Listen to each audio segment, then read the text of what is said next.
Today we are in Matthew 5 verse 33 to 37, and we are going to be looking at what Jesus taught us about oath taking, what Jesus taught us about keeping our promises. What did Jesus say about swearing to God, or swearing on the earth, or swearing on your life, or swearing on your nan's grave, or swearing on this, or swearing on that?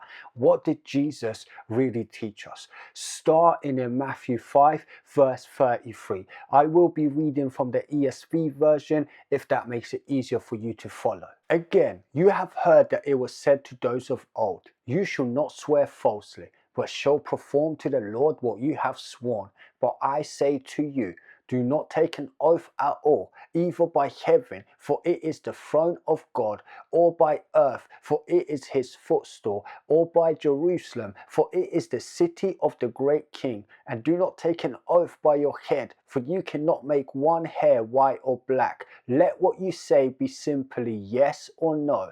Anything more than this comes from evil. To fully understand what Jesus meant, we have to look at Numbers chapter 30 verse 2. If a man vows a vow to the Lord, or swears an oath to bind himself by a pledge, he shall not break his word. He shall do according to all that proceeds out of his mouth. The Bible also says that if you make a promise to the Lord, but you delay your promise and you do not keep your promise, then the Lord will see that as sin for you. And Leviticus 19:12 tells us, you shall not swear by my name falsely, and so profane the name of your God.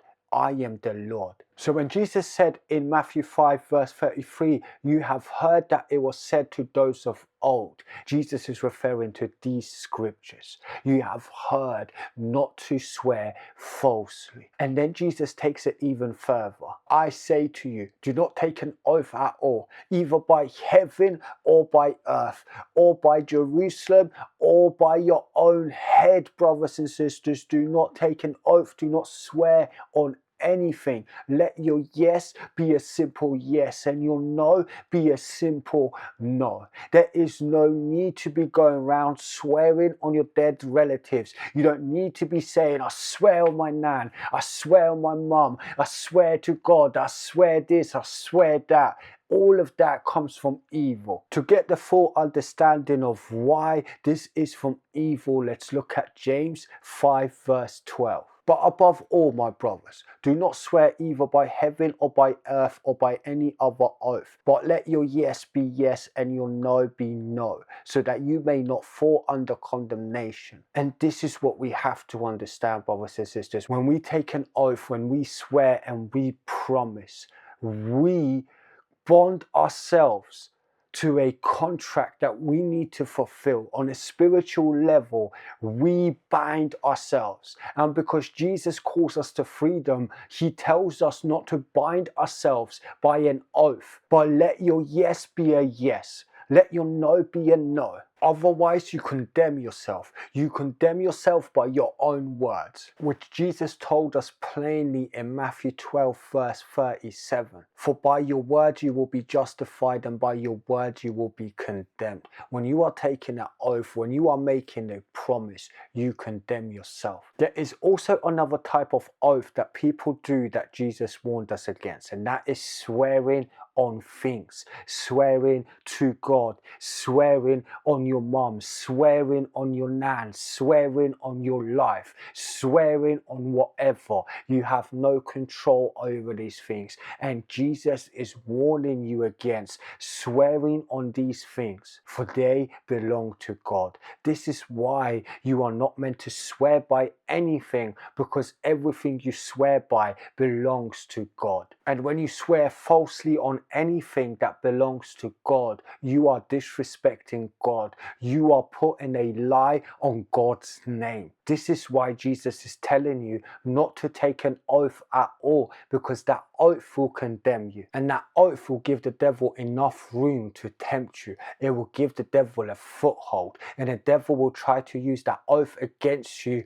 so that you break the oath, and that oath becomes sin to you. Now you put yourself in a spiritual battle for no reason. So Jesus is saying, protect yourself. Protect yourself against the bond and the spiritual binds that you put yourself in by your own words, because you will be justified by your words and you will be condemned by your words. To put it simply, brothers and sisters, is a trap. You can't win. You are going to make the promise and either keep it and gain nothing, or break it and fall into sin. Is a trap. This is why Jesus is telling you, do not take the oath at all. And Proverbs 17:27-28 tells us, whoever restrains his words has knowledge, and he who has a cool spirit is a man of understanding. Even a fool who keeps silent is considered wise. When he closes his lips, he is deemed intelligent. Sometimes the most intelligent thing to do, brothers and sisters, is to say nothing. Promising everything to everybody but not fulfilling none of them promises condemns you, brothers and sisters. You condemn yourself by your own words. And this is what Jesus is protecting you from. Not only is Jesus protecting you from the trap that the devil is trying to lay you in by condemning you with your own words, he is also calling you to an honest way of living. He is telling you to be truthful. When you say yes, let that be a yes. When you say no, let that be a no. You don't need anything more than this, because your word should be enough. Your word should be trustworthy, so that when you say yes, that is enough. When you say no, that is enough. You do not need anything more if you are honest. Jesus is calling you to an honest way of living. Thank you for watching. If you did enjoy this video, click the like button, click the subscribe button, share with your friends and family, and of course comment down below. In our next video, we are going to be covering Matthew 5 verse 33-42, and we are going to be covering turning your other cheek.